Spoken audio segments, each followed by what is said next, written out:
Hello my beautiful friends, कैसे आप सभी। तो आज है मेरी व्लॉगिंग का एक और दिन। और जैसा कि आप लोगों को पता है कि हम हर रोज़ किसी ना किसी नए टॉपिक पर बात करने की कोशिश करते हैं। तो आज का हमारा टॉपिक रहने वाला है कि कोई भी इंसान आपको क्यों सुनेगा और क्यों वो आपकी मदद करेगा। देखो, हम सबको पता है कि आजकल कैसा टाइम चल रहा है। आजकल किसी के लिए किसी के पास भी समय नहीं है। सब एक दूसरे से आगे बढ़ना चाहते हैं, एक रेस में लगे हुए हैं। बहुत ही कम लोग हैं जो कि शांत रह के अपनी ज़िंदगी को बिल्कुल शांति से जीना चाहते हैं। तो जब ऐसी दुनिया है, सब एक दूसरे से आगे भागना चाहते हैं, तो ऐसे कौन से लोग हैं जो कि आपकी प्रॉब्लम में आपको सुनते हैं और आपका साथ देते हैं। क्या आपने कभी सोचा है कि कुछ लोग होते हैं, जो कुछ लिमिटेड लोग जो कि आपकी सिचुएशंस में आपका साथ देते हैं। अब वो कौन लोग होते हैं? देखो, सबसे पहले तो आपके पेरेंट्स होते हैं, क्योंकि पेरेंट्स को तो मेरे हिसाब से दुनिया के सभी पेरेंट्स को बदले में कुछ नहीं चाहिए होता है अपने बच्चों से। सिर्फ और सिर्फ उनका साथ और उनका बच्चों की खुशी जो है वो सबसे ज़्यादा इंपॉर्टेंट होती है पेरेंट्स के लिए। तो पेरेंट्स तो इस कैटेगरी से बिल्कुल बाहर है। वो तो आप चाहे कितने भी गलत हो, आपका साथ ही देंगे सबसे ज़्यादा। तो उसके अलावा, पेरेंट्स के अलावा और कौन से लोग हैं जो आपका साथ देते हैं, और अगर देते हैं तो वो क्यों देते हैं? देखो, आपके लिए वही इंसान दुखी हो सकता है जो आपसे सच्चे मन से प्यार करता है। अदरवाइज़ किसी को किसी से कोई मतलब नहीं है। आप सभी को पता है अभी आज के टाइम पे कैसा टाइम चल रहा है। तो अगर आपकी लाइफ में कुछ ऐसे इंसान हैं जो आपको सच में बहुत ज़्यादा प्यार करते हैं, आपके साथ रहना चाहते हैं, और आपकी प्रॉब्लम को सुन के उनको भी दुख होता है, तो वो बहुत ही कीमती इंसान है आपकी लाइफ में। और मेरा ये वीडियो बनाने का सिर्फ इतना मकसद है कि आप अपनी लाइफ में अपने काम को लेके इतना भी आगे मत बढ़ जाइए कि कुछ जो वैल्यूएबल लोग हैं उनको आप रोक ही ना पाएँ अपनी ज़िंदगी में। क्योंकि एक ना एक दिन डिस्टर्बेंस हो रही है, कोई बात नहीं।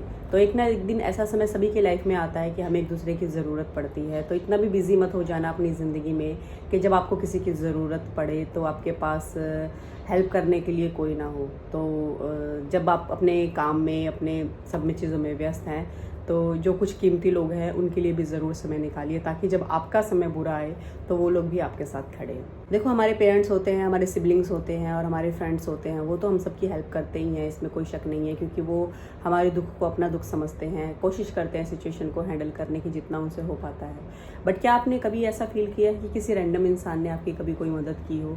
क्या आपके साथ ऐसा कभी हुआ है? मेरे साथ ऐसा हुआ नहीं है, बट हाँ, वो रैंडम इंसान मैं बनती बहुत हूँ लोगों के लिए। कई बार ऐसा होता है कि कोई भी अजनबी इंसान, आई डोंट नो वो कैसे होता है, पार्क में या कहीं पर भी, और वो अपनी प्रॉब्लम लेके, जैसे हम लोग नॉर्मल डिस्कशन करते हैं, तो मुझे उनके लिए भी दुख होता है और मैं अपनी तरफ से पूरी उनकी हेल्प करने की कोशिश करती हूँ। तो अगर आपकी लाइफ में ऐसा कोई इंसान नहीं है, रैंडम इंसान, अजनबी इंसान, कि जो आपकी सिचुएशन को सुने, आपकी हेल्प करे, तो आप ज़रूर कोशिश कीजिए कि आप थोड़ा बहुत, ज़्यादा नहीं, थोड़ा बहुत आप भी किसी के लिए हेल्प कर पाएँ, या आप उनके लिए वो एक अजनबी इंसान बन जाए। क्या पता किस इंसान को आपकी किस समय पे कितनी ज़्यादा ज़रूरत हो। देखिए, बिज़ी तो मैं भी बहुत ज़्यादा हूँ, मेरे पास भी टाइम बहुत कम है, बट कई बार सिचुएशन ऐसी आ जाती है कि अनजान लोग मुझे मिल जाते हैं कई बार पार्क में, और बात करते करते वो अपनी प्रॉब्लम को शेयर करते हैं, और मैं जितना हो सकता है कंसोल उनको करती हूँ, उनसे बात करती हूँ, और बिज़ी होती हूँ। अपना अपना जो टाइम है, अपना जो काम है, उस समय पे मुझे याद आ रहा होता है, बट कहीं ना कहीं बाद में मुझे एक स्ट्रॉन्ग फीलिंग भी आती है कि इतने सारे लोगों के बीच में अगर ये इंसान मुझसे बात करने के लिए आए हैं, तो शायद भगवान ने भी कुछ ना कुछ सोच ही रखा होगा। तो सब कुछ हमें सोचने की ज़रूरत नहीं है। अगर कोई अजनबी इंसान आपसे हेल्प के लिए आता है, कुछ प्रॉब्लम शेयर करता है, जितनी हो सके आप उनकी हेल्प कीजिए। यहाँ पर फाइनेंशियल हेल्प की बिल्कुल भी बात नहीं चल रही है, क्योंकि फाइनेंशियली तो आज के टाइम पे भरोसा नहीं है किसी पे भी। हाँ, मोरल सपोर्ट आप अगर दे सकते हैं किसी को तो वो ज़रूर दीजिएगा, क्योंकि अगर किसी ने मोरल सपोर्ट आपसे मांगा है तो मेरे हिसाब से भगवान ने आपको चुना है उनकी हेल्प करने के लिए, और फिर कहीं ना कहीं भगवान भी इस चीज़ को देखते हैं। देखो यार, कुल मिला के बात सिर्फ इतनी है कि भाग तो सभी रहे हैं अपनी अपनी ज़िंदगी में, बट थोड़ा सा ठहर के, थोड़ा सा मन को शांत करके एक दूसरे की हेल्प करने की भी थोड़ी बहुत आदत डालनी चाहिए।